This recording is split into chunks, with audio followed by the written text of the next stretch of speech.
Today we are watching some videos by Fire Department Chronicles. Where are they now? We're back with another episode of Where Are They Now? And today we might discover some very personal connections with one of the people in the videos. Okay. Let's get into it. Why is he not wearing clothes? Because he thinks he's a cow, man. Those Twizzlers. This guy was actually one of my first interactions with someone who had taken edibles. I mean, obviously I ran on a few people who enjoyed a little bit of the devil's lettuce, which for the most part is harmless and completely entertaining.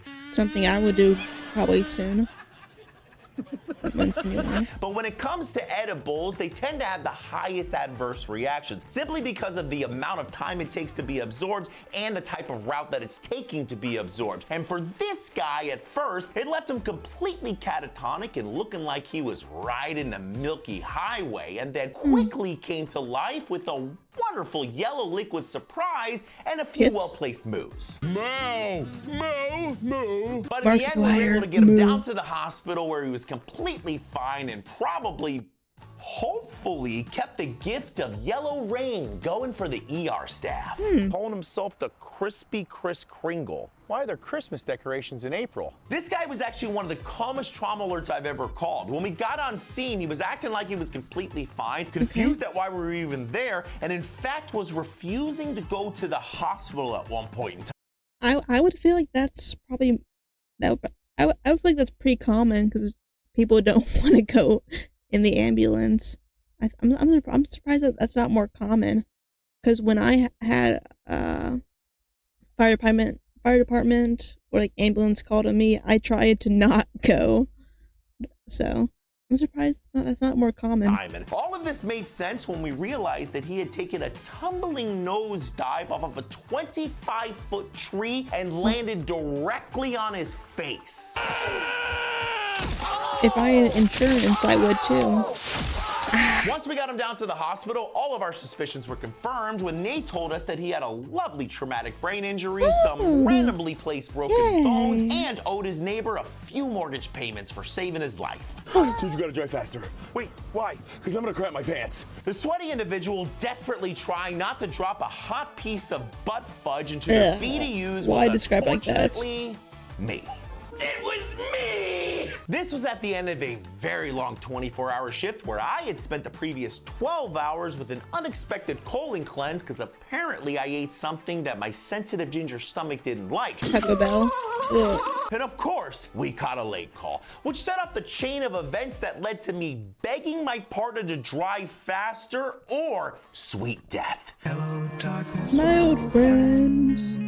And I'd love to say that the other two people portrayed in this video hoping that I would crap my pants in the back of the boo-boo bus was an over-exaggeration, but if there's two things I've learned Why that would firefighters someone love, hope for it's that? saving lives and ruining them by telling every single person we work with that their fellow brother dropped a deuce inside of their Fruit of the Looms. Try to catch me Drama hollering at the tea. Hey everyone, and welcome to the third installment of Where Are They Now? And what I believe are the three most interesting calls I've ever been on. Okay. Yeah, I think I felt something hit my leg. A few. Wait, I've seen that how many's one. A few. There are two types of people in this world. People who lose their freaking minds the second they feel pain, and then this guy, who was shot 9 times and couldn't have cared less about the 900-mile-per-hour pieces of metal that were shoved inside of his body. And I'm definitely the second type of person, because I did not. When I was younger, I broke my arm, and I didn't go to the hospital for like 3 days. I fell out of a tree, and I also had other health issues that I didn't go to the hospital for like a week or two. So I'm definitely the second kind of person. I don't go unless it's absolutely necessary. until he could figure out whether or not his car needed a new slathering of paint. Tis but a scratch. But honestly, I've never seen someone handle pain better than this dude did. And then when I found out that not a single one of those bullets hit a major organ or artery in his body when he walked out of the hospital the next day, I knew for a fact that he was certainly the luckiest and probably holiest person walking around on the planet. All of a sudden, I knew exactly what the bottom of my foot looked like. So unfortunately, I've seen a lot of crazy crap in my career, including people cut in half and body parts strewn all over highways.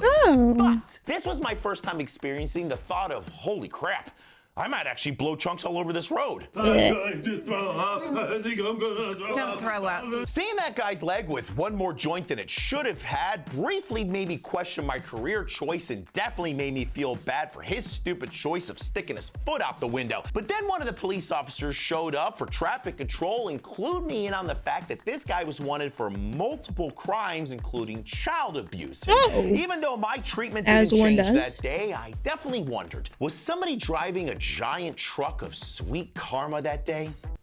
This is so follow my rectum. So I would love to say that this is the only person I've ever ran on who attempted to explore their nether region It's not. It's not. with household items, but I would be lying. Yeah. In fact, the only thing I'm yet to experience is someone being straight up honest about trying to shove things inside of their backdoor cinnamon ring. Not the back door. Not the back door. Which I truly don't understand, because at the end of the day, no first responder, nurse, or doctor gives a flying crap about what you do on your personal time, especially since we are most likely some of the craziest, strangest, and most eclectic humans that you will ever meet. But the one thing that we can all definitely agree on is the one place things without a flair should never go is your chocolate starfish no-no zone. Try to catch me howling. I am proud to say nothing has gone up there. Yeah. Hopefully never. Anyways. Welcome back to a very overdue installment of Where Are They This is Now? part And two. if you're a dude, you might find some of this episode a little bit painful. Uh-oh. What's off? It's off. You know, as a paramedic that's been doing this for a pretty long time, I feel like I've mastered the ability to keep a straight face no matter how horrendous the call or injury is. But when it comes to someone losing a section of their Johnson to a very violent and forceful catheter incident, that's where I tend to lose it. Is this the one I You see, misunderstood? catheters have a balloon at the end of them, so once they're in place, the balloon can be inflated so it'll remain inside of the bladder and then deflated once it's ready to be removed. But if you forget to deflate, an exploded hot dog is what you'll make. Ugh. It's truly hard to describe what it's like seeing four grown men saying, "There's no way," over and over again because none of us could believe what we were looking at. But the good news is, it sounds like they were able to get this guy a full set of twig and berries again, Hell and yeah. us as much therapy as we're gonna need. Then why Nice. are you covered in blood? My varicose vein exploded. I've seen people shot, stabbed, impaled with 8-foot lightning rods, bleed a little bit, but I've never seen someone paint their home like they're the Picasso of human lube, like someone who's had a ruptured varicose vein. Bam! I might have. Blood everywhere. You see, the hardest part of controlling a severe varicose vein bleed is you can't just use one tourniquet like you would in an arterial bleed. You need two. One to stop all the I arterial don't know blood these from coming terms. into the leg, and then another one to stop all the blood that's inside of the leg ejecting out of their varicose vein blowouts. Okay. What is the varicose vein? Because I might have cut that. I don't know. How is it different from a normal vein? Because maybe I might have cut that one. I don't know. I've injured myself a lot.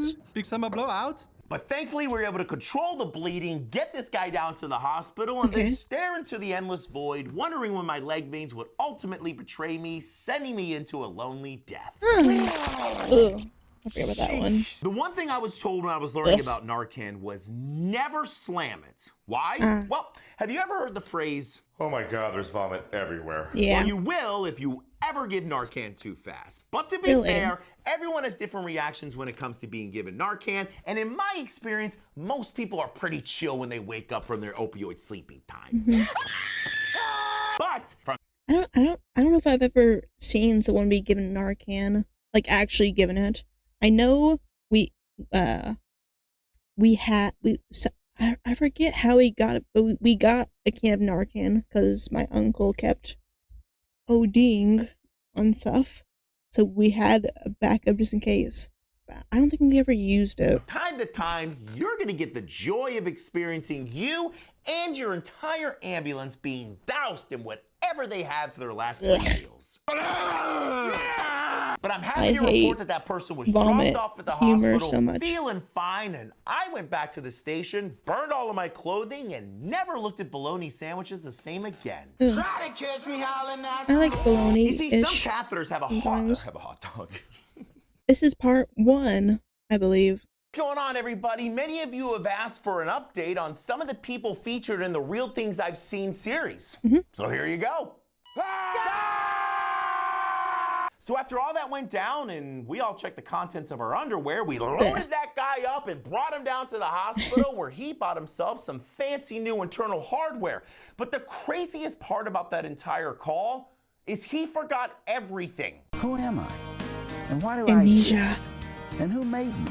Because we gave him for said prior to cardioverting him, he forgot everything leading up to us welding the crap out of him wanting to beat the crap out of somebody there that pushed that button, and then transporting him to the hospital. In fact, halfway down to the hospital, he was asking if we could bring him back to his house because he was completely fine now. Is that not like a trauma response, like the human response to like not, like panic, not have like trauma from like almost dying or something?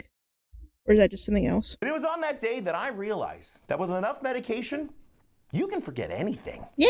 Oh, crap. Oh, Like all your hopes and dreams. This dude was another person that should have met whatever afterlife entity you believe in, but instead walked away with a couple broken ribs and a bruised lung. And all because of this guy.